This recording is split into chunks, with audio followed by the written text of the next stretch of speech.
What's my name and title? Yeah. It's Mark R. Shaw. I'm a DO. That's a doctor of osteopathy, and I'm the medical director of the emergency department at Clearfield Hospital.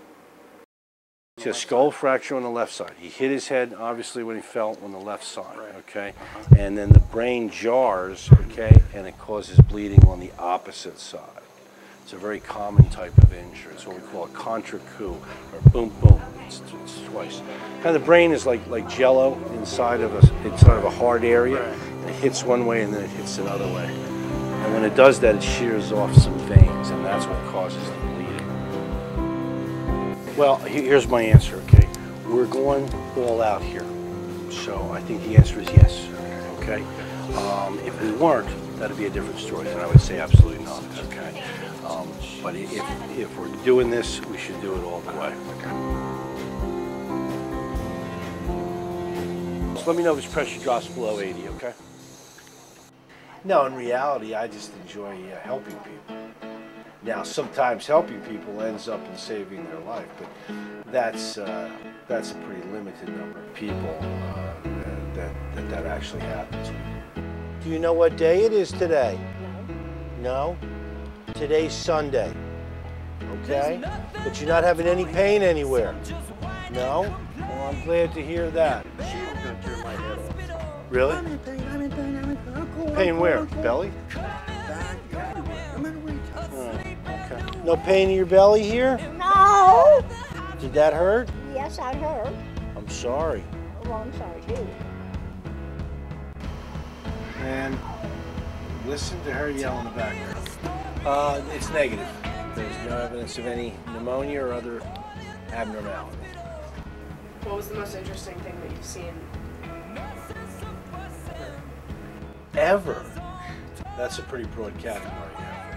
Well, probably the one that would impress you the most or would be the most dramatic would be a stabbing to the heart.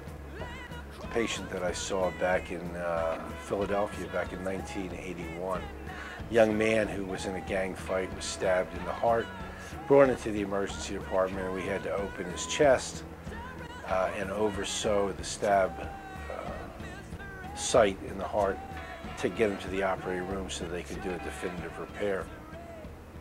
And he survived. He walked out of the hospital 11 days later. I've had plenty of stitches before. Oh, good. Well, fortunately, I almost cut that one off. I've put in a few, so we're in good that's always shape. a plus. Yeah, isn't it good?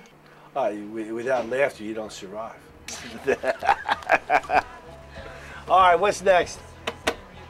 It's that simple. I mean, we all day long, we'll find ways to relieve the tension of the moment or the pressure of the chaos that's surrounding us.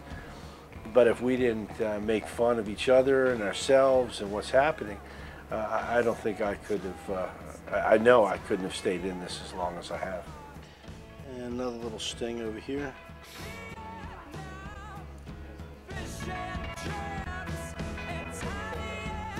Oh, I always tell the wrong number. I'd say maybe 4 or 5.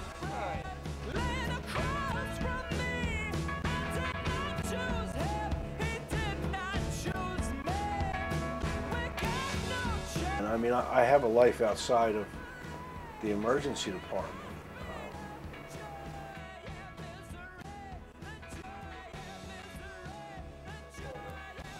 It's not too deep. It's not bad. A little bit, a little punctual. Could have been much worse. Yeah.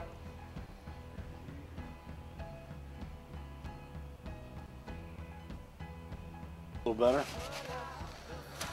Nurse will be right with you. We'll get a dressing on there and go from there. When I go to work, I put on my game face. I put on my uniform, and it's showtime. You know, when the shift's over, I try to take all that off and live a completely different life.